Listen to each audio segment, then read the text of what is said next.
There are a few behind the scenes reasons why teachers tend to feel burnt out. Hi, I'm a music teacher and this is my life.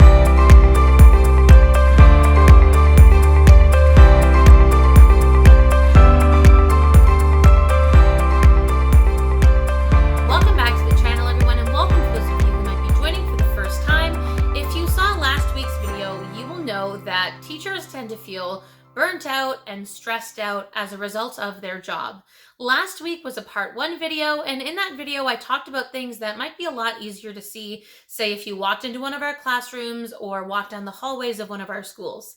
Well, in today's video, I'm going to be focusing on some of the behind the scenes reasons that might not be so easy to spot by the naked eye. So I'm going to be sharing 7 things with you that can cause teachers to feel overworked, stressed, and burnt out. Before I jump into that, be sure to give this video a thumbs up if you can relate, subscribe to the channel, and let me know in the comments what other kinds of content you'd like to see in the future. The first thing I'm going to talk about is extra work, and here's what I mean by that. So as a teacher who works in semestered schools, I am expected to teach, if I'm a full-time teacher, 3 out of 4 periods a day. So a full-time high school student will be taking 4 classes, but as a full-time teacher, the reason I'm only expected to teach 3 out of 4 is because I have what's called a prep period. And that prep period can be used for things like marking assignments or planning lessons, if I have to photocopy or print anything, if I need to send emails to students or prepare emails for parents or anything like that, and so on and so forth. That is part of my prep period. However, everything else is extra work. So for example, if you are planning a field trip, that is extra work. If you are coaching a sports team, or if you are directing, say, a musical ensemble or a school play, if you're running one of those, unless it's for credit that a student can earn, the reality is that all of those things are considered extra work. If you are the teacher advisor to a club that meets at lunch, whether that's the debate team or student council or anything else, that's all extra work as well. If you're the teacher on the parent council or the school council, then that's all extra work. And so none of that ends up having any additional compensation, but we know that it often just comes with the territory. But it's one of those things that is unique to our line of work that can cause some extra teacher burnout. And this is something that a lot of new teachers face as well, because if you're a teacher who is in, say, an LTO, which is a long-term occasional assignment, or you are a new contract teacher, meaning that you're permanent, but you are recently added to that school's list of teachers, you want to make a good first impression and you want people to see you as being a member of the team. You want, say you're an LTO, you want that principal or vice principal to consider being a reference to you. It's something you can add to your resume, but you just want to make sure that you don't take on too much extra work, because if you're not careful, you can burn yourself out really quickly and also burn yourself out near the beginning of your career, and that's not going to be good for you. So definitely extra work can cause a lot of burnout. The second thing that can cause a lot of burnout is marking. And of course, I know that as a teacher, while marking isn't my favorite part of the job, I know that it's expected and it just comes with the job. The thing that I've noticed, though, is that even if teachers work smarter, not harder, and try to plan, say, presentations or performances, things that they can mark in the moment to avoid procrastinating, there's a huge discrepancy in how much marking, say, an English teacher has compared to, for example, me as a history teacher. English teachers provide ongoing feedback. They have to sometimes mark essays and projects, and I've known many English teachers, they will take their marking home and they're marking into the evenings and the weekends. And this is in addition to using their prep period productively. So it's not that they're wasting that prep time. It's just that there is so much marking. And you can imagine for a full-time high school teacher, they could be teaching 3 classes of 30 students. That's 90 total. One assignment from every student could just take hours to mark. So of course, as an English teacher, I'm sure that they have to figure out how to mark quickly and sort of teach themselves that.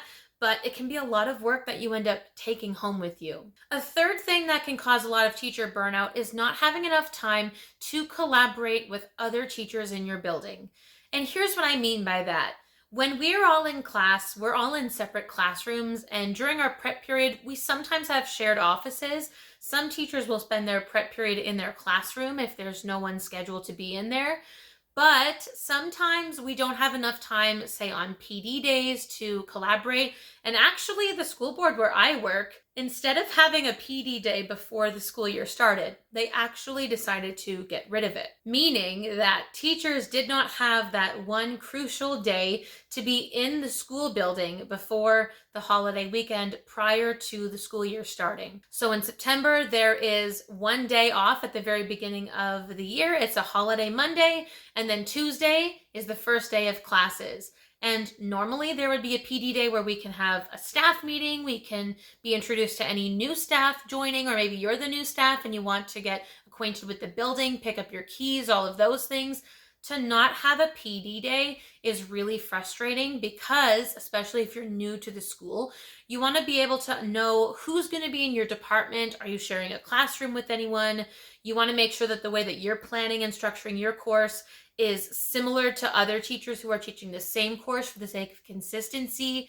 And just in general, you want to get to know some of your coworkers and colleagues. And so not being able to have that crucial collaboration and department time can be really, really tough, especially when it comes to burnout, because you want to make sure that you're doing, of course, the best you can, but you're also being consistent with how the school teaches, how different teachers do things, and also being consistent with what resources you might be using. Speaking of resources, number 4 is going to be the fact that there is a lack of resources in the school. And often this comes down to things like textbooks, or if it's something like the scrapbooks that I've used in the past. And so here's what I mean by that. Like I said in one of my previous videos, this semester I'm teaching a grade 10 history class. And what I've noticed is that myself and 3 other teachers are teaching grade 10 history. There is one class set of textbooks.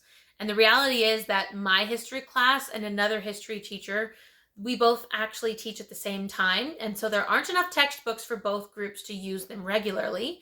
And then there are 2 history classes in the afternoon. And of course, both of those teachers are teaching history at the same time, which means they also have to be able to share the textbooks. And they are so expensive each that there isn't enough money in the department budget to go and purchase more. And I know that because I spoke to my department head about that. And so it becomes tricky when you're trying to make sure that maybe you're using the textbooks on a different day than other teachers, or are you able to get your hands on an electronic copy that you can post to like Google Classroom or something. But it can be a little tricky when it comes to having those physical resources, especially like I mentioned earlier, we have some scrapbooks at one of the schools where I'm working that are focused on World War I.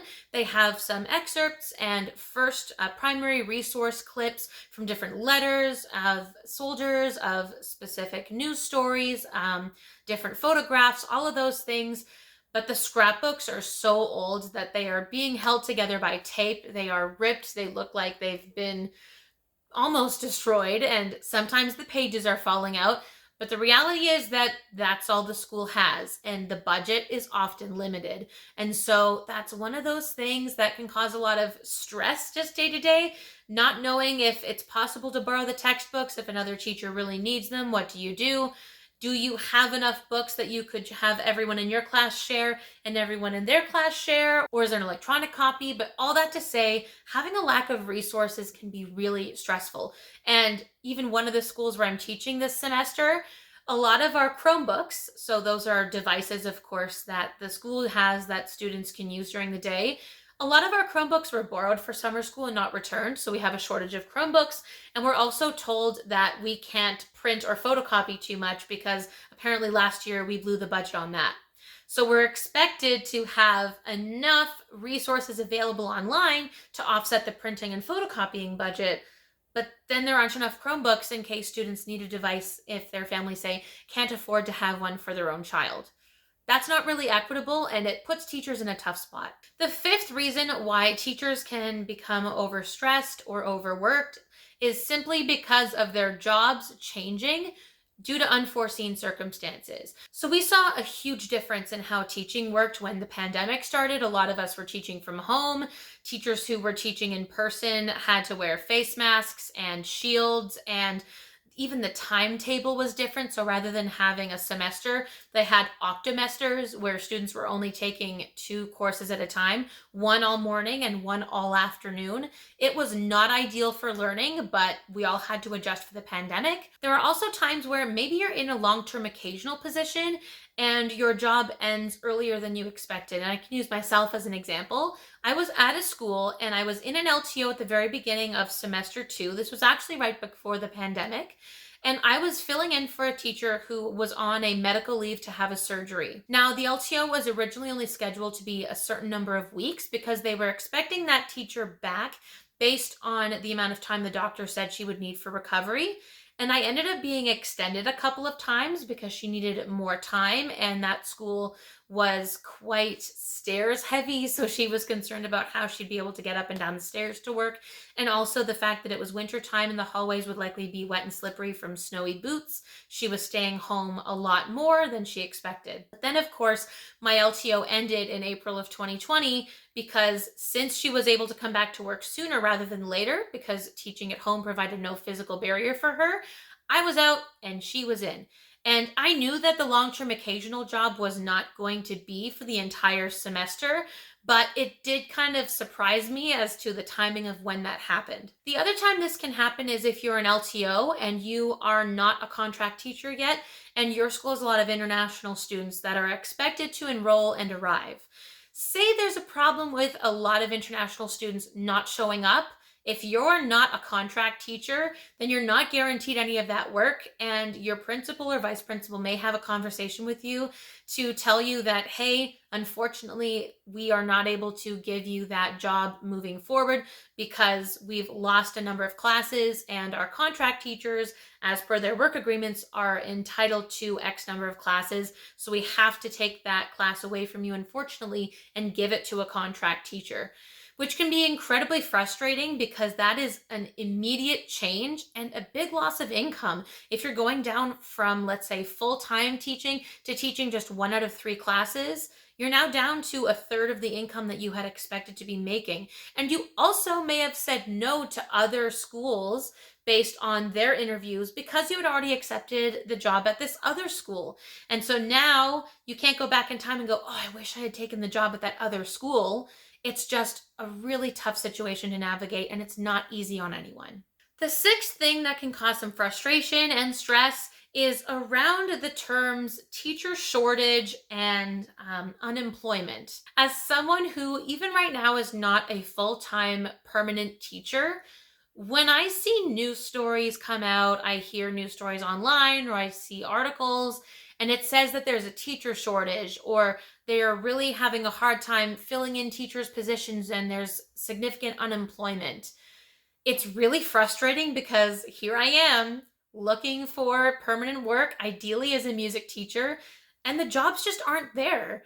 And I know that it's part of teaching, that the reality is that some of those jobs might be in different grade levels or in different teaching subjects. If they don't need a music teacher, then they can't post a music teacher's job, and that's totally fair. But it's frustrating to see things like there's a teacher shortage or unemployment, because then when I tell my friends about how I'm not permanent at 100% yet and I'm working between 2 different schools, they're like, why are you doing that? There's a teacher shortage. Surely you should be full-time. But there's a lot that's hard to explain to people who are not teachers because the system is just the way it is. I don't know all of the things behind the scenes in terms of HR and what schools post different positions, but it's something that tends to exist at the same time is a teacher shortage and unemployment, and teachers who are available to work but not getting permanent work or full-time work. And the last thing I'm going to talk about for this video is the fact that sometimes there's a need to be itinerant in order to work full-time. So what I'm doing this semester is I'm considered itinerant because I'm working at one school in the morning for 2/3 of the day. And then my last class of the day is at a different school where I teach 1/3 there. So between the 2 schools, I am full-time. However, it's unfortunate that I need to spend part of my lunch hour driving from one school to another, albeit it's on my way home, so my commute in the evening is a little bit better. But still, the fact that I need to do this in order to be full-time is a little frustrating. And again, this ties in really well to the previous point about the fact that people say that there's a shortage, because I just wish that I could be fully employed at one school, and of course, ideally in music. And I know that a lot of music programs and arts programs are still continuing to regrow post-pandemic, because a lot of students in younger grades who are in high school now may have had a significant decrease in how much arts education they had during those early pandemic years. And so we're starting to see some more students get back into those programs, but it's still a work in progress. So definitely, I would say the need to be itinerant is something that can be really frustrating for those teachers who just want full-time work like myself. And that's it for this video. Again, if you can relate to this video, be sure to give this video a thumbs up, subscribe to the channel, be sure to go and follow us on Instagram as well, because there is content posted over there for this channel as well. And I will see you